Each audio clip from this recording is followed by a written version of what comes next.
Hola, muy buenos días mis queridos amigos. Una nueva palabra. Esta vez la palabra la encontramos en Romanos 9:13 y dice así: como está escrito, a Jacob amé, mas a Esaú aborrecí. ¿Qué pues diremos? ¿Que hay injusticia en Dios? En ninguna manera. Pues a Moisés dice: tendré misericordia del que yo tenga misericordia y me compadeceré del que yo me compadezca. Así que no depende del que quiere ni del que corre, sino de Dios que tiene misericordia. Esta es una palabra bastante fuerte porque imagínense, como está escrito, a Jacob amé, mas a Esaú aborrecí. Imagínense. Entonces muchos pensarían, Dios es malo, Dios es injusto.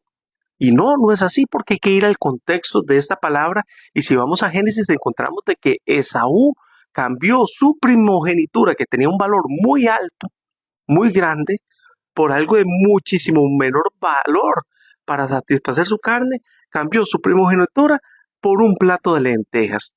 Y ahora, esto no es algo que nosotros estamos viendo ya en los tiempos actuales. No vemos a los pastores, a los líderes, profetas, evangelistas, músicos, pero me refiero a adoradores. No cambian sus talentos, sus dones, su llamamiento por lentejas. O sea, ¿cuántos de estas personas que estoy mencionando, o sea, van y predican, y llevan el evangelio de una manera gratuita? Y sé que no es así, sé que no lo van a hacer gratuitamente. Y usted dice, pero es que el obrero tiene derecho a comer. Sí, pero mientras hay gente que apenas tiene pan en la mesa, con costo y pueden llevarle sustento a sus familias, mientras que muchos de estos ministerios, mientras que muchos de estos líderes andan en carrazos, tienen mansiones, ganan mucho dinero a costillas del evangelio. Y se les ocurre hacer, no sé, un gimnasio dentro de la iglesia y no sale del diezmo de las ofrendas, porque si no, siguen pidiendo una ofrenda aparte, una ofrenda especial, y seguimos consumiendo los bienes de los pobres feligreses. Entonces, ahí es donde está el asunto. ¿Hasta qué punto se predica la palabra de Dios de una manera gratuita o se vive de ella de una manera desproporcionada, donde vivimos de plato de lentejas, quitándoselo a las otras personas? Entonces cambiamos los dones, el llamado, los ministerios por platos de lentejas. Ese es el detalle. Estaba viendo un anuncio ahorita acá mismo en TikTok y, y decían que, bueno, había un evento ahí profético, muy bonito, completamente gratis, pero que si usted quiere su silla VIP sale en $35. Y si usted paga la silla VIP, los $35, entonces va a tener un Rappi Pass, entonces ya usted no hace fila.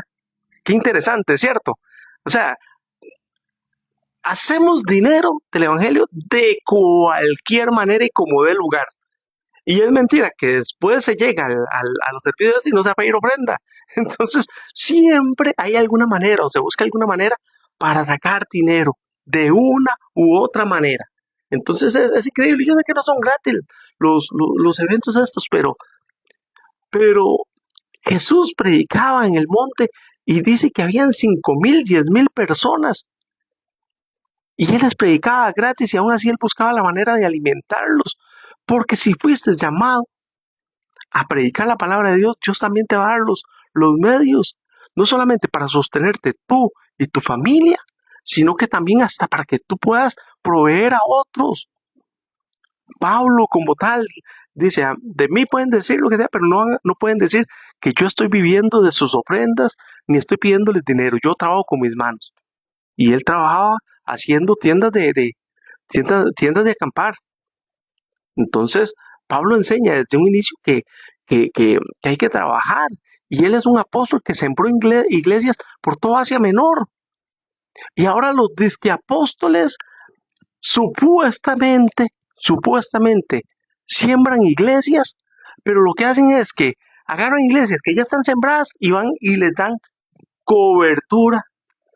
Y esa cobertura ¿Qué conlleva? Que tienen que darle ofrendas de esa pequeña iglesia que nunca sembró. Tienen que darle una ofrenda al pastor por la cobertura que les da. Y allá una vez al año, quizás llegue a predicar a esa iglesita, quizás, pero, pero ese es el asunto. No nacen, no las hacen, no las hacen crecer. No les ha costado lágrimas, no les ha costado ayuno, no les ha costado oración. Y por eso la poca importancia que le dan. Entonces pasa lo de Saúl, como de él nada más nació de primero, no le dio la importancia que tenía. Jacob sí, Jacob decía va a ser el primogénito. Y por eso luchó y hasta engañó hasta su propio padre. Pero Jacob, a Saúl, como no le costó y como le dio muy poca importancia el haber sido primogénito, pues cambió su don, cambió su llamamiento por un plato de lenteja. Amigos, hermanos, por favor, debemos de conocer la palabra de Dios. Debemos hacer una autocrítica de lo que nos dicen y ver si es verdad o no es verdad. Y la única manera es bajo la lupa de la palabra de Dios. Ahora, hoy me hacía yo una pregunta. ¿Son solamente culpables aquellos que engañan al pueblo? ¿O el pueblo tiene también su parte? Y de verdad caía en la conclusión de que el pueblo de Dios tiene parte en la culpa porque están cayendo de ignorantes. Somos ignorantes teniendo la palabra de Dios. Entonces, he ahí que el problema que nosotros sí tenemos como decir, no, eso no es real, eso no es lo correcto. Recuerdo estando en una iglesia que nos pedían una ofrenda de tantos dólares, creo que era como $100, una cosa así, y que nuestros nombres iban a ser escritos en el cielo con letras de oro, y entonces pusieron en la pared de la iglesia el nombre de las personas que daban la ofrenda con letras doradas.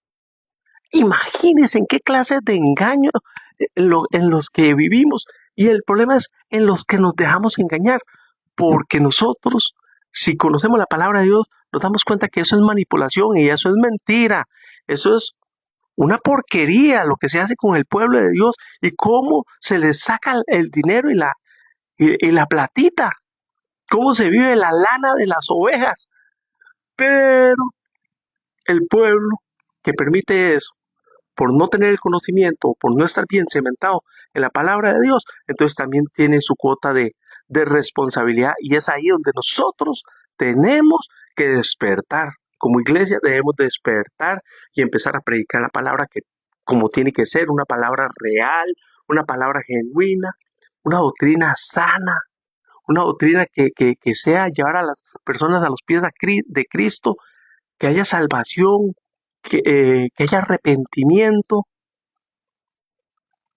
y que lo hagamos de conciencia, no viendo a ver cuál es la oportunidad para ver cómo saco, de dónde agarro, sino que hacerlo de verdad, de una manera humilde, de una manera eh, amor, y sobre todo eso, amor por el Evangelio, porque recuerden que como dice el Señor, a Esaú aborrecí, mas a Jacob amé, y esperemos que no nos llegue a nosotros eh, ese día, que digan, es que amé más a este otro, porque tenía un corazón contrito, humillado, conforme a mi corazón, y su corazón no era correcto, y fue pesado, y fue falto, y fuiste desechado. Así que hermanos, esta sería la reflexión del día de hoy. Muchas gracias y nos estamos conversando. Hasta luego.